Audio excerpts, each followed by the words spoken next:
wanna hold your hand. Every girl in Ed Sullivan's theater wanted to do just that. Well, in 1964, all the good girls did anyway. They held hands.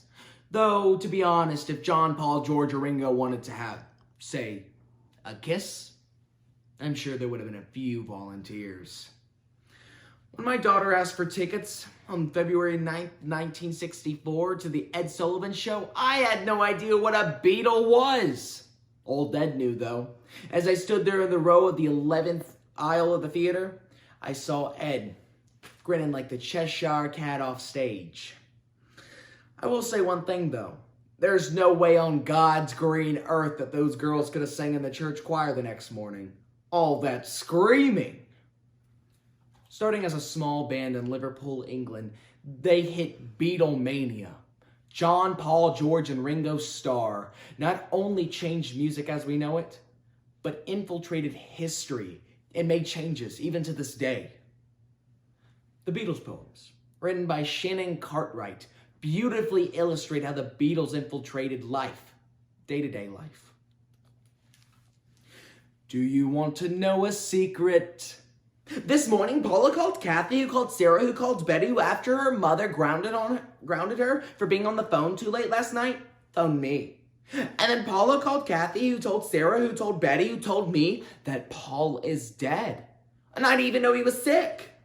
And Paula phoned Kathy, who phoned Sarah, who phoned Betty, who after her mom decided to unground her, phoned me and told me if you played the song, I'm So Tired, backwards, you could hear, Paul is dead.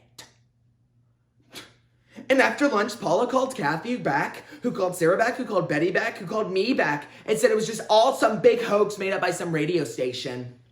But I told Betty, who told Sarah, who told Kathy, who told Paula, if he was dead, and if it was true, then I would just die.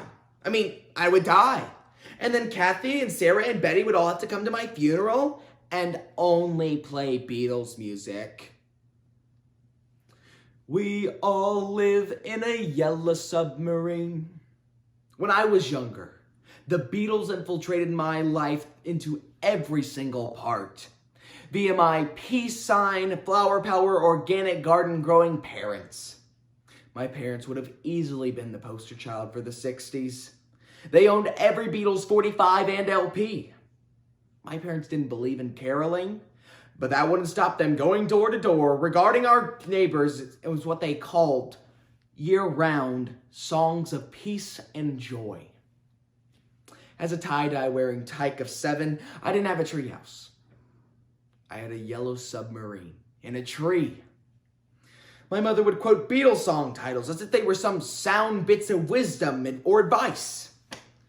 If my father was upset over something he heard on the TV, my mom would come up and say sternly, Darren, let it be. Or whenever they bought their new Polaroid camera, she'd spontaneously capture us. She would pose us. And at least 10 minutes later, say, smile, and act naturally. The Beatles would have loved my mother. In the fall of my freshman year of college, my parents were killed in a car accident, driving home from a peace rally. Whenever I think of them, and I do, I remember them giving me permission to go sleep one night in my yellow submarine treehouse. And just before dawn, I remember them singing, Here comes the sun. Here comes the sun. And then I'd look out of my yellow portholes and sing, It's all right. And there they'd be, holding hands, smiling and looking up at me. And then they'd climb up the makeshift ladder and we sit on my sleeping bag and eat orange slices as the sun rose and pretend that we all lived in that yellow submarine. Strawberry fields forever. Last night I found myself standing in front of the Dakota building where John and Yoko lived with their young son, Sean. It's hard to believe that just a few hours before, John's life had been taken away. A man named Mark David Chapman. A man who so claimed that he loved John Lennon. Last night, I found myself standing with literally thousands of others while mourners had placed hundreds of flowers, pictures, drawings, messages, turning the front gates into an impromptu shrine.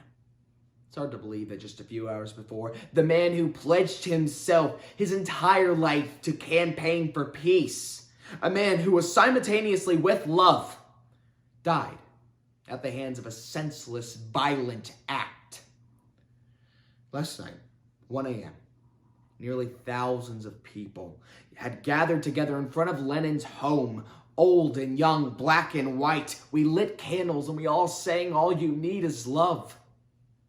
It's hard to believe, but it's the truth. The Beatles shaped a generation inside and out. We'd come together as if it was some new holy place, expressing a primitive need to mourn. Last night, 2 a.m., we were singing, "All we are saying is give peace a chance." Illuminating by the warm glow of thousands of candles, we had gathered together to bear witness.